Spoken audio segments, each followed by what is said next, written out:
우리는 인생의 3분의 1을 잠자는 것으로 보내는데 잠자는 시간을 낭비라고 생각할 수 있지만 밤에 잠을 충분히 자야 뇌가 낮에 한 일들을 기억할 수 있고 건강을 유지할 수 있는데 안타깝게도 이런저런 이유로 잠 못 들 수 있고 대표적인 질환이 바로 수면장애다.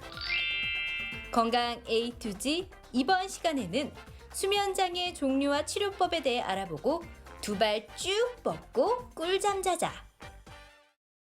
네, 요즘에 자다가 더위 때문에 잠을 뒤척이시는 분들 많이 계실 텐데 벌써부터 열대야가 걱정되기도 합니다. 그런데 이 더위처럼 우리의 그 꿀잠을 방해하는 요소들이 많이 있다고 합니다. 네, 건강 A to Z 오늘 이 시간에는 다양한 수면 장애에 대해서 자세히 알아볼까 합니다. 네. 오늘 도움 말씀 주실 분 나오 계신데요. 네. 신경과 전문의 배성윤 과장께서 나오셨습니다. 네, 안녕하세요. 안녕하십니까.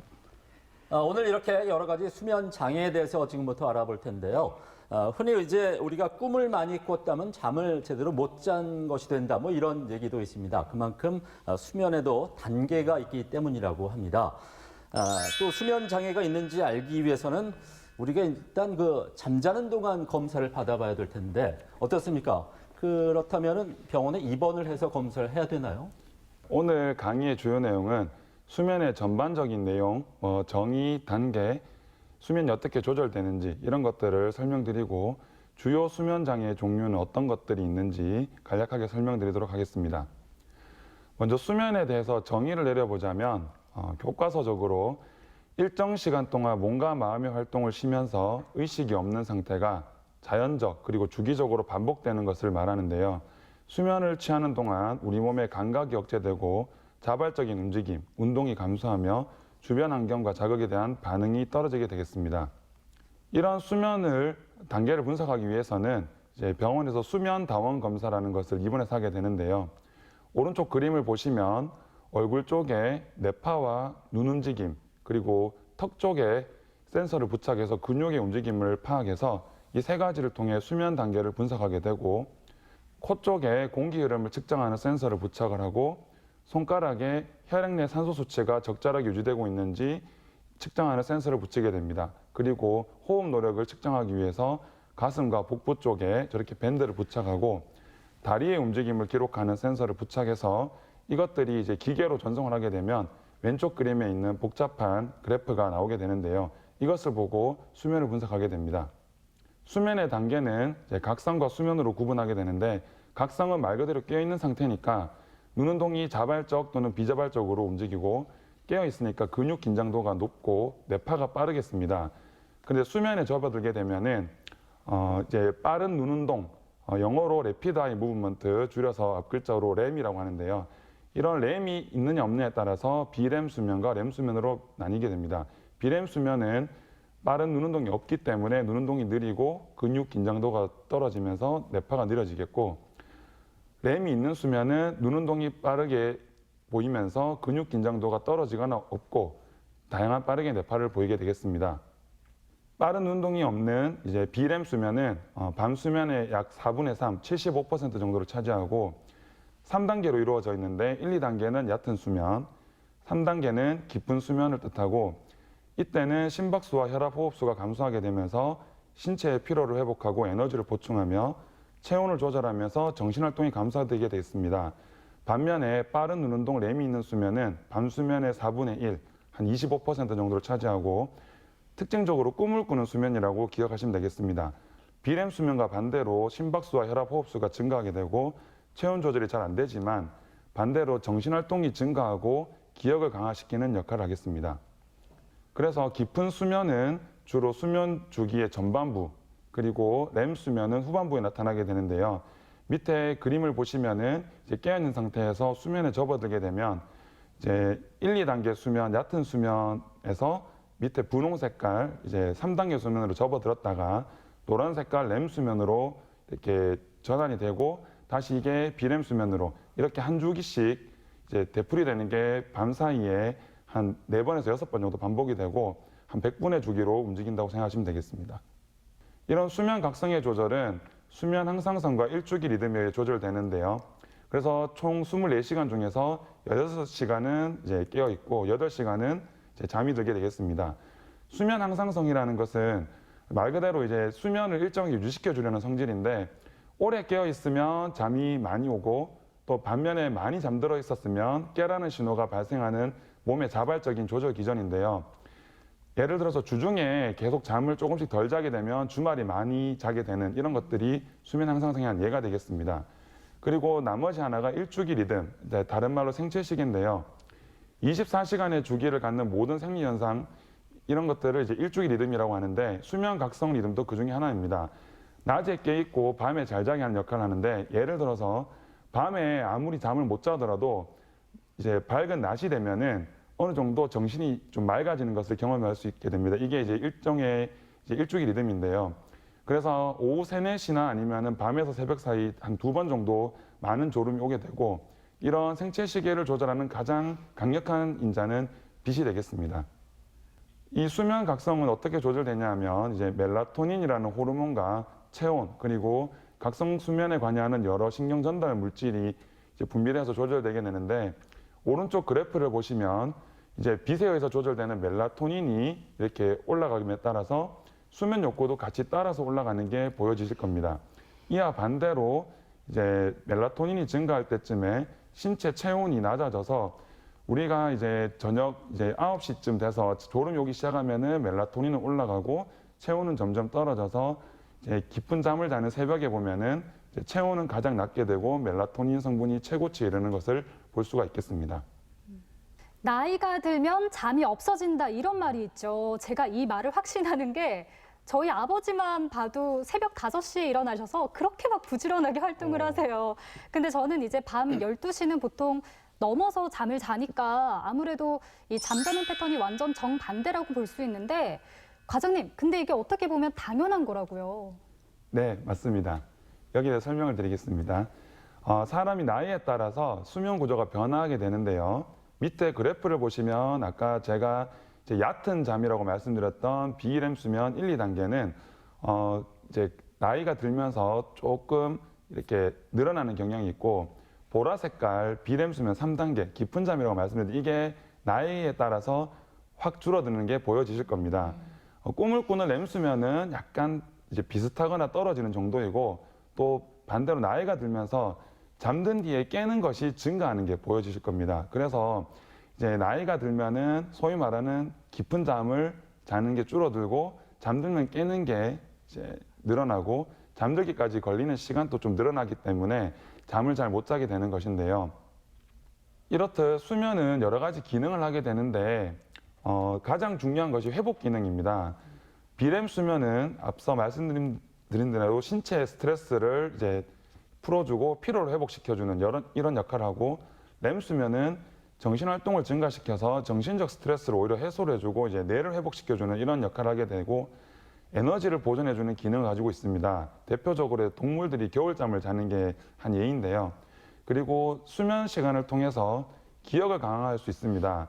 새로운 학습, 이거는 꼭 공부뿐만 아니라 뭐 예를 들어서 어떤 자전거 타기를 익혔다든지 이런 신체 활동을 한 후에도 수면을 잘 취하고 나면 다음날 머리와 몸이 좀 더 기억을 잘하게 되는데 건망증을 호소하시는 환자분들의 상당수가 수면 장애를 호소하는 것만 봐도 기억 강화가 수면이 얼마나 중요한 것인지 알 수가 있습니다. 그 밖에 신경 네트워크를 유지하거나 체온 조절, 새로운 환경에 적응하는 역할을 하게 되는데 따라서 이런 잠을 잘 못 자게 되면은 이제 근골격, 심폐, 뇌, 위장관 등 각종 장기의 질환을 이제 초래할 수 있게 되고 고혈압, 당뇨, 심장병, 뇌졸중 같은 혈관 질환이 증가하게 됩니다. 그리고 잘 때 성장 호르몬이 증가하기 때문에 어린이들이 잠을 충분히 못 자면 성장 저하를 일으킬 수 있고 앞서 말씀드린 대로 기억력이 중요하기 때문에 기억력이 떨어질 수가 있습니다. 그리고 잠을 잘 못 자면 감정 조절이 안 되고 우울감에 빠지거나 성기능 저하 같은 부작용이 생길 수 있겠습니다. 평소에 잠을 잘 자는 게 정말 중요한데 이 고등학교 학창 시절을 보낸 우리 수험생들은 100% 제 말에 공감하실 거예요. 이런 말 많이 들어보셨죠? 철원아, 4시간 자면 대학 붙고 5시간 자면 떨어진다. 이게 진짜 맞지 않는 말이잖아요, 과장님. 정말 그만큼 잠을 잘 자야 되는데 그런가 하면 이 숙면을 방해하는 수면 장애에도 여러 가지 종류로 나뉜다고 들었거든요. 네, 이번에는 수면 장애의 대표적인 질병 6가지 정도를 제가 설명드리고 오늘은 주로 불면증 위주로 설명을 드릴 겁니다. 불면증은 전체 인구의 한 30에서 50% 정도이고 일상생활에 지장이 있는 경우는 10에서 15% 정도입니다. 노인분들과 여성, 그리고 정신질환, 그리고 낮밤 교대 근무를 하시는 분들에게서 잘 일어날 수 있고 3개월을 기준으로 단기와 만성 불면증으로 나눠집니다. 잠을 충분히 잘 수 있는 상황인데도 불구하고 수면을 시작하거나 유지하는 게 어렵고 일찍 깨면서 적절한 시간대에 못 자서 보호자가 도와줘야 하거나 잠을 못 자니까 피로와 무기력이 있고 주의, 집중, 기억 장애가 생깁니다. 그래서 낮에 졸리게 되고요. 기분이 예민해지고 이제 강박적이거나 공격적인 행동 장애, 우울감 등이 동반될 수 있으며 활력이나 동기가 감소하고 특히나 이제 근무 현장에서 실수나 안전사고가 잘 발생하게 됩니다. 그리고 상세 불명에 만성적인 두통, 어지러움, 그리고 수면에 대한 불만족이 생기는 상황인데요. 불면증은 크게 1차 불면증과 2차 불면증으로 나뉘게 됩니다. 1차 불면증은 이제 불면증 자체가 질환인 건데 앞서 말씀드린 대로 3개월 이내에 갑자기 뚜렷한 심한 스트레스 요인이 생겨서 오는 급성 불면증이 있는가 하면 대부분은 이제 정신생리 불면증이라는 만성적인 불면증을 호소하게 되는데 이는 수면 때 과다한 각성이 생기고 온갖 생각이 잡념이 들면서 이제 수면을 방해하게 됩니다. 그래서 노력을 해도 못 자고 이에 대한 걱정으로 잠을 더욱 못 자는 악순환이 반복되는데요. 밑에 그림을 보시면 한 젊은이가 계속 자고 싶다 생각을 하는데 잠이 안 오니까 뭐 양이 몇 마리인지 세린다든지 그날 있었던 일을 되뇌인다든지 계속 자려고 노력을 하는데 못 자는 것을 말합니다. 그리고 모순 불면증이라는 게 있는데 심한 불면을 호소하지만 막상 수면 다운 검사를 해보니까 잠은 충분히 잤고 이제 주간 졸림 등의 증상도 거의 없는 경우를 말하게 되고요. 이제 정신생리 불면증과 함께 현대인의 경우에는 부적절한 수면 위생 때문에 불면증이 생기는 경우가 많은데 잦은 낮잠이나 불규칙한 취침 기상을 하거나 술, 알코올, 담배 같은 것을 이제 자기 전에 하거나 감정적으로 흥분하는 경우 그리고 현대인 같은 경우에는 특히나 자기 전에 스마트폰, TV 같은 걸 하면서 이제 수면 위생이 나빠지는 경우가 많겠습니다. 2차 불면증은 다른 말로 동반 불면증입니다. 말 그대로 불면증을 일으킬 수 있는 다른 질환을 동반하고 있는 것인데요. 대표적으로 우울증이나 외상 후 스트레스처럼 정신질환을 가지고 있는 경우 그리고 뭐 각종 통증을 유발할 수 있는 뇌외과적 질환 그리고 어떤 약물에 의한 부작용 그리고 다른 2차적인 수면 장애에 동반되는 불면증을 이제 동반하면 2차 불면증이라고 말할 수 있겠습니다. 이런 불면증의 치료는 우선 병력이 가장 중요하겠고 병력을 토대로 필요시 수면 다운 검사를 해서 1차, 2차 불면증을 구분해야 합니다.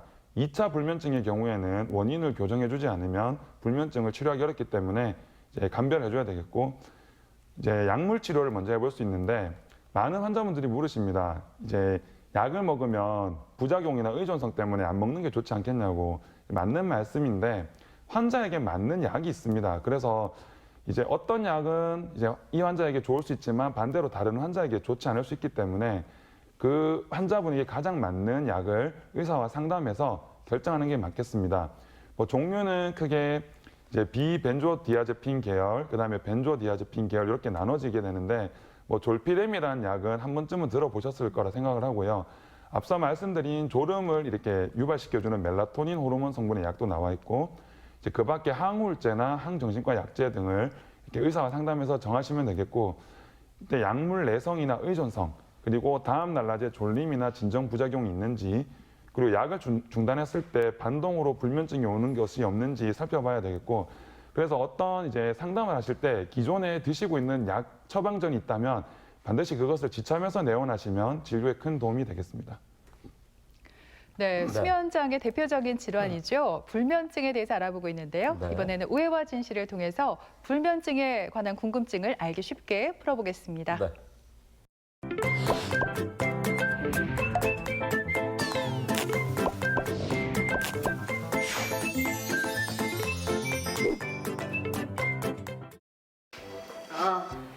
아가씨, 아, 아가씨 술 마셨어요? 조금. 야, 내 술도 못 마시는 겨? 그렇지. 왜? 요새 무슨 일 있나? 그래, 이렇게 한 잔씩 먹고 억지로라도 잠을 자야지. 아이고, 술 마시면 뭐 잠이 잘 오는 것 같아요. 전혀 안 그래요. 깊은 잠도 못 자고 또 자다가 중간에 깬다니까요. 술 마시고 그렇게 불면증을 해결하려고 하지 마요. 그래, 술이 불면증에 전혀 도움이 안 돼. 솔직히 말해봐라. 네 고민 있지? 고민이 없어져야지 불면증이 없어지는 거야. 말해봐라. 야, 네가 가족한테 얘기하지 누구한테 얘기하겠니? 뭔데 무슨 일인데 도대체? 됐다. 그냥 내만 당하면 되는 거다. 됐다. 무슨 얘기를 하노? 아니, 뭐 무슨 일이 있었는데요? 혹시 회사에서 무슨 일이 있었던 거 아니에요? 차라리 괴롭혔으면 좋겠다. 그래. 어떻게 보면 이게 괴롭히는 거 맞지? 그냥 쉽게 말해서 상사의 갑질? 참나 기가 막히네. 아니 요즘 세상이 어느 때인데 아직도 그 회사에서 내 자기 지위를 가지고 그 갑질하고 그러는 자식이도 그냥. 우와. 흥분하지 말고 일단 얘기를 들어봐야지. 왜? 누가 괴롭혀요? 본인이 내보다 상사면 다냐고 사람들 다 있는 데서 내한테 막 소리 지르고 커피 태워오라 하고 막 윽박 지르고 도대체 내가 그러면 어떻게 그걸 당해야 되는데 그게 갑질 아니고 뭐고 갑질 아이가? 야, 사람들이 있으면은 좀 조용조용 조곤조곤 그냥 선미야 이렇게 해라 이렇게 얘기를 하면 되지. 그걸 막 소리 지르고 그랬단 말이야 지금. 아이고, 후배들이 있는데 진짜 창피하긴 창피했겠다. 아니 쌍팔년도 시대도 아니고 뭐 여자한테 커피 심부름이 그 말이 안 되나 진짜. 그래 희롱이다 희롱. 그래 상사니까 그럴 수 있어. 근데 아무리 그래도 이건 진짜 오면한 갑질이지. 아무리 아랫사람이 아니지. 일할 때는 다 똑같은 가루 아니에요? 그렇지 가로지 가로지. 요즘 세상이 어느 때인데 아직도 그 갑질 가지고 밑에 아들을 괴롭히고 이거는 확 그냥 가서 엎어야 돼. 그런 사람 많다. 상명하복을 미덕으로 여기고 그렇게 행동하는 상꼰대들이 얼마나 많은데요. 사표 내고 왔다. 잘했어요. 꼰대 상사를 보니까 미래가 안 보여요. 그 회사 그만두기 정말 잘했어요. 그럼 술 먹지 말고 고민 없잖아 이제. 근데 나는 상처 받았잖아. 상처를 받았으니까 이 상처를 치유하려면 어떡하겠노? 술이라도 조금 먹고 그렇게라도 억지로 잠을 자야 될 거 아니에요? 아니 그렇다고 해서 이 고민이 해결이 돼야 되는 거지.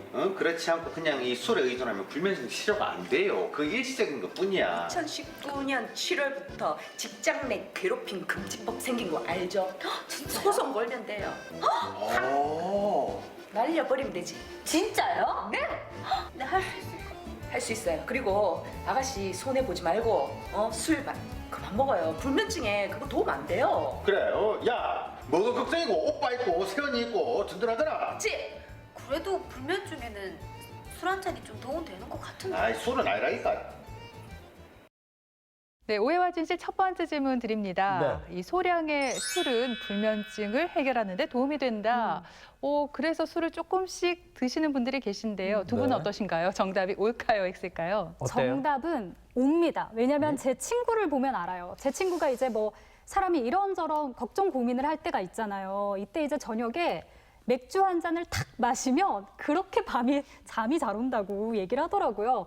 뭐 너무 많은 양의 술을 마시는 거는 좋지 않겠지만 적당한 어떤 소량의 술은 불면증을 좀 이렇게 괜찮게 해주지 않을까, 밤에 잠을 잘 오게 해주지 않을까 이렇게 생각을 하거든요. 혼술이 절대 혼술로 끝나지 않습니다. 제가 탄산 마시면 소화가 잘 되는 것 같지만 실제로는 소화를 정말 방해하거든요. 마찬가지로 특히나 불면증이 있는데 이 술을 마시다 보면 중간중간에 새벽에 계속 깨게 되잖아요. 그리고 화장실 갑니다. 또 아침 되면 너무 몸이 찌뿌듯하고 피곤하게 되거든요.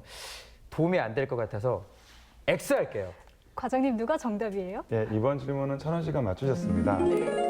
술을 마시게 되면 잠들기까지 시간은 조금 짧게 걸릴 수 있어서 도움이 된다고 생각할 수 있지만 이제 술 때문에 수면의 질이 떨어지고 아까 천원 씨 말씀대로 위식도 역류 같은 장애가 생길 수 있고 또 기초 체온을 증가시키기 때문에 잠을 유발하는 멜라토닌 성분을 떨어뜨리게 됩니다. 그래서 장기적인 관점에서는 술은 불면증을 악화시키겠습니다. 네, 그런가 하면 이제 코를 골면서 자다가 갑자기 컥 하면서 숨을 쉬지 않는 분들이 주변에 생각 외로 많이 계신데 이게 그 단순한 코골이로 생각하기 쉽지만 질환으로 우리가 생각을 하고 치료를 받아야 된다면서요. 네, 그렇습니다. 수면 관련 호흡 장애인데요. 이 중에서 가장 대표적인 폐쇄 수면 무호흡 장애를 설명드리자면 수면 중에 반복적인 상기도 폐쇄 때문에 무호흡이나 저호흡이 생기는 질환인데 한국 성인의 남자는 한 4.5%, 여성분들은 한 3.2% 정도의 유병률을 가지고 있고 이제 자다가 숨이 막히거나 코를 골아서 대개는 이제 배우자가 발견하는 경우가 많습니다. 잠을 충분히 못 자니까 다음날 졸리고 일어나도 개운하지 않고 두통이나 입마름이 생기고 집중력이나 기억력이 떨어지면서 또 야간에는 빈뇨가 생기고 발기부전, 불면증 같은 증상이 생길 수 있습니다. 이러한 폐쇄 무호흡 장애는 이제 고혈압을 악화시켜서 심내혈관 질환의 위험을 증가시키기 때문에 반드시 치료를 해줘야 되는데 이제 발병 위험 요인으로 이제 뚱뚱하신 분들이 잘 생기고 혹시 마른 분들도 턱이 작거나 이제 목이 짧고 두꺼운 분들한테 잘 생기는데 옆에 말람파티 점수라고 해서 이제 입천장과 목젖이 어느 정도 보이느냐에 따라서 4단계로 나눠지게 되는 그림인데요. 목젖 뿌리가 잘 안 보이는 3단계, 4단계 같은 경우에는 이제 증상이 심해질 수 있기 때문에 치료를 반드시 해야 됩니다. 그 밖에 남성분이나 고령자, 음주자분들이 잘 생길 수 있고 여성의 경우는 폐경 후에 병이 잘 생긴다고 알려져 있습니다. 이런 수면 다원 검사는 보험 기준이 있는데요. 앞서 말씀드린 이런 임상 증상 중에서 한 가지 이상 낮에 졸린다거나 코골이, 수면 무호흡, 자다가 자주 깨는 증상이 있으면서 말람파티 점수 3, 4단계, 목젖이 거의 안 보이는 이런 해부학적 구조를 가지고 계시거나 고혈압, 당뇨, 심내혈관 질환, 비만을 가지고 있으시면은 보험 혜택을 받아보실 수 있겠습니다. 몇 년 전부터 수면 다원 검사도 네. 건강보험 적용이 된다고 하니까 네. 가족 중에 수면 무호흡증이 있다면 병원에서 치료를 받도록 해야겠습니다. 그렇습니다. 계속해서 오해와 진실을 통해서 수면 무호흡증에 대한 궁금증을 속 네. 시원하게 해결해 보겠습니다. 네. 자기야, 진짜 잠을 잔 건지 내가 뜬 눈으로 밤을 샌 건지 피곤해 죽겠다. 뭐가? 제발 옆으로 좀 돌아 누워라 그랬잖아. 똑바로 자지 말고. 아니 그게 자고 있는 상태에서 그게 뭐 내 마음대로 됩니까? 그럼 각방을 좀 쓰든지 진짜. 그 있잖아, 내가 봤는데 이 목젖이 길어도 코골이와 수면 무호흡증이 생길 수 있다 하더라. 진짜요? 그러니까 아무래도 이게 목젖이 길면은 이 기도를 이렇게 건들려가지고 그럴 수 있겠지. 기도 막을 수도 있고. 안 그렇겠나? 목젖을 뭐 이러노? 절개하는 수술하면 어떡해? 먹어! 야, 자기 목젖 아니라고 그걸 마음대로 자른다 그 말이야. 그거 안 된다. 아니, 진짜 각방을 쓰는지. 나 이제 하루도 못 참겠다. 알겠나? 안 돼. 오빠, 왜? 그 목젖을 살리려면 언니랑 바로 가방 써라. 이래서는 안 되겠다. 오빠 사고 봐야지. 야, 니는 도대체 누구 편인데? 언니 편. 아가씨 감사해요. 아가씨 6개월 안에 고소해야 된다 하는데 서둘러야 될 것 같은데요? 모욕죄는 6개월 안에 고소를 해야 된다. 그치. 잠깐만. 근데 그렇게 고소를 했다가 만약에 선미한테 보복하면 어떡하지? 무섭다. 그건 나중에 생각하고. 그럼 일단은 6개월 아니니까 지금부터 서둘러야겠네요. 근데 나 진짜 무서워서 나 그렇게 못하겠는데. 일단은 주위 사람들한테 좀 도와달라고 손을 내밀어 볼까? 그러다가 자기도 그렇다고 피해 본다고 안 해주면 또 어떡하지? 생각이 너무 많아져요, 언니. 잠깐만. 왜? 이걸 보니까 보통 보복을 두려워해서 이게 신고를 안 한다고 하는데 보복성 조치가 두려워서 신고를 잘 안 하는데 보복성 조치도 처벌 대상이다. 맞지? 맞네. 야, 그럼 그 증거 모아가지고 노동청에 신고해. 그러면 되네. 자기야, 너 똑똑하다. 자기야 고맙대. 나도 똑똑해서 고맙대. 우와.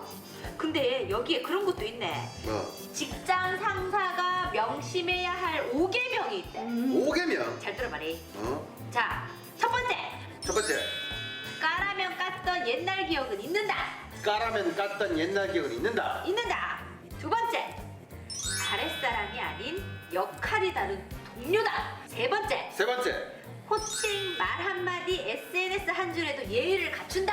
예의를 갖춘다. 네 번째. 네 번째. 휴가나 퇴근에 눈치 주는 농담을 하지 않는다. 눈치 잘 준다. 그렇지. 5번째. 5번째, 괴롭힘 당하는 직원이 있는지 세심히 살핀다. 세심히 살핀다. 그렇지. 근데 실제로 그게 안 되는 데가 너무 많지. 맞다. 아직 대한민국이 갈 길이 멀다, 갈 길이 멀어. 그래도 법이 개선되고 있고 보완되고 있으니까 앞으로 좋은 일이 또 변화가 또 생기는 거지. 그래, 좋은 직종도 많이 생기고 있으니까. 그래. 진짜. 아가씨는 그래. 빨리 노조 찾아가고 자기는 병원 가고 목젖 잘라내고 그렇지. 무면, 수면, 무호흡증 절제하고. 근데 언니 진짜 이 목젖 잘라내는 거랑 수면 무호흡증이랑 상관 있어요? 그럼요. 지금 자기가 내한테 하는 게 가정 내의 갑질이다. 자기가 지금 돈 벌고 있다고. 내보다 힘세다고. 내보다 나이 많다고. 이건 갑질이다. 아까 선비가 얘기한 그 직장 5개명 그거랑 다를 게 뭔데? 갑질이다. 이건 절대 안 돼. 네, 오해와진 씨 두 번째 질문 드리겠습니다. 네. 긴 목젖 때문에 수면 무호흡 증상이 있을 때 수술이 최우선이다. 네. 와, 갈수록 문제가 어려워지죠? 네. 두 분 정답이 O일까요, X일까요? 저는 수술이 우선인 것 같아요. 정답 O 하겠습니다. 긴 목젖 때문에 수면 무호흡증이 생긴 경우에 아무래도 결국에는요, 이 목젖을 제거를 해서 좁아진 기도를 넓혀주는 게 아무래도 가장 확실한 치료법이 아닌가 이런 생각이 들거든요. 접근은 좋았지만 틀렸습니다. 어. X죠. 왜냐하면 이 수술하지 않고 낫고 싶은 게 사람의 마음이잖아요. 저는 개인적인 바람이 좀 들어갔는데 왠지 수술 없이도 이런 경우에는 증상이 완화되는 방법이 있지 않을까요? X입니다. 과연 그럴까요? 예, 이번에도 천원 씨가 정답을 맞추셨습니다. 폐쇄 수면 무호흡 장애의 가장 중요한 치료는 비강 지속 기도 양압이라는 치료인데요.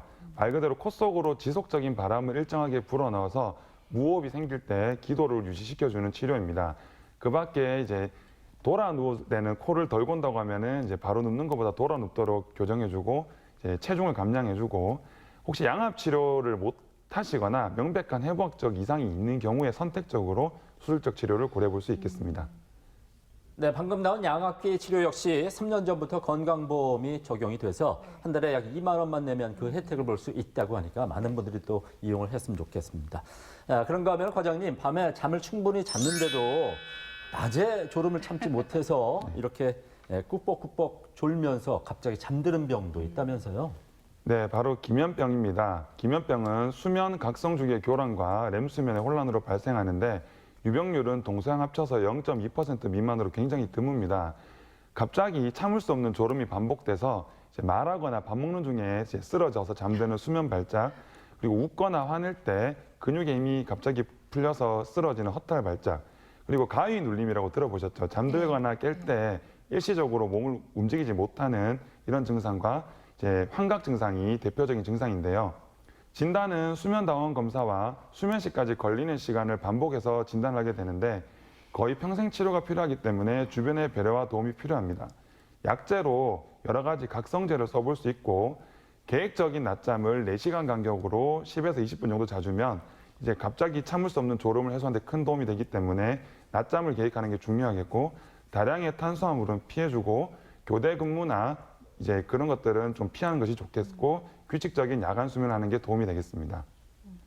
네, 얼마 전에 제 친구가 둘째를 임신했다고 해서 제가 또 카페에서 만났거든요. 근데 친구가 하는 말이 이상하게 둘째를 임신하고부터는 밤에 잠을 잘 때 다리를 막 이렇게 움직이고 싶고 또 다리에 막 벌레가 기어다니는 느낌이 나서 통잠을 자기가 힘들다고 하더라고요. 근데 이렇게 설명을 들어보니까 이것도 수면 장애의 일종이 아닐까 싶어요, 과장님. 네, 맞습니다. 바로 수면주기 운동장애의 대표적인 하지불안 증후군인데요. 한국 인구의 약 4에서 8% 정도에서 발생하고 있고 여성과 노인분에게 많습니다. 특히 임신이나 만성 신부전, 철결핍성 빈혈처럼 철분이 부족한 상황일 때 잘 생기는데 다리를 움직이고 싶은 충동이나 불편감, 이상 감각이 막 생겨서 바늘로 찌르는 느낌, 벌레가 기어가는 느낌, 다리가 무거운 느낌을 호소하게 되고 휴식을 취하거나 가만히 있을 시 악화되며 다리를 움직이면 호전되어서 저녁이나 밤에 더 심해지는 경향이 있습니다. 말씀드린 대로 철분 결핍과 도파민 기능 이상 때문에 생기기 때문에 약물 치료는 이제 철분제를 사용하고 이제 파킨슨 약, 도파민 작용제를 써볼 수 있습니다. 그리고 일부 다른 약제를 고려해 볼 수도 있는데요. 이와 함께 비약물 치료로 알코올이나 항히스타민제, 항우울제 같은 원인이 될 수 있는 약은 일시 중단을 하고 수면 전에 카페인을 금지하고 특히 잠자리를 좀 시원하게 해주시면서 잠들기 전에 이제 간편하게 샤워나 족욕, 스트레칭, 마사지 등을 해주거나 적당한 운동을 해주면 증상 완화에 도움이 되겠습니다. 네, 네. 오늘은 이렇게 다양한 수면 장애에 대해서 알아봤는데요. 네. 끝으로 과장님, 우리 방송을 보고 계신 시청자들께 해드리고 싶은 말씀 있다면 전해주시죠. 네. 오늘 강의 중에서 가장 중요한 것이 바로 수면 위생입니다. 수면 위생은 모든 불면증을 비롯한 수면 장애의 기본적인 치료가 되겠습니다. 특히 현대인 분들이 스마트폰을 많이 이용하시고 늦은 밤에 커피나 음주를 드시는데 이런 것들을 좀 피해 주시면 이것만으로도 불면증에 많은 도움이 되겠고요. 약에 대해서 지나친 의존은 주의해야겠지만 너무 못 잘 바에는 의사와 상담한 후에 적절하게 약을 먹고 잘 자는 것이 더 낫다고 생각합니다. 그리고 불면이나 주간 졸림 같이 누가 봐도 뚜렷한 이런 수면장애 증상 이외에 원인 불명의 만성적인 두통, 어지러움, 그리고 집중력이 떨어지거나 기억력이 떨어지는 증상, 그리고 감정 기복이 심해진다면 반드시 수면 질환을 의심해 보시고 병원을 방문해 보시길 바랍니다. 네, 이렇게 수면장애의 원인과 종류가 참 다양합니다. 여러 가지 이유 때문에 잠 못 드는 밤이 계속되고 있다면 혼자서 고민하지 마시고 병원에 가셔서 전문의의 정확한 진단과 치료 받아보시길 바랍니다. 네, 지금까지 이 시간 도움 말씀에 신경과 전문의 배성윤 과장께서 수고해 주셨습니다. 네, 오늘 고맙습니다. 고맙습니다.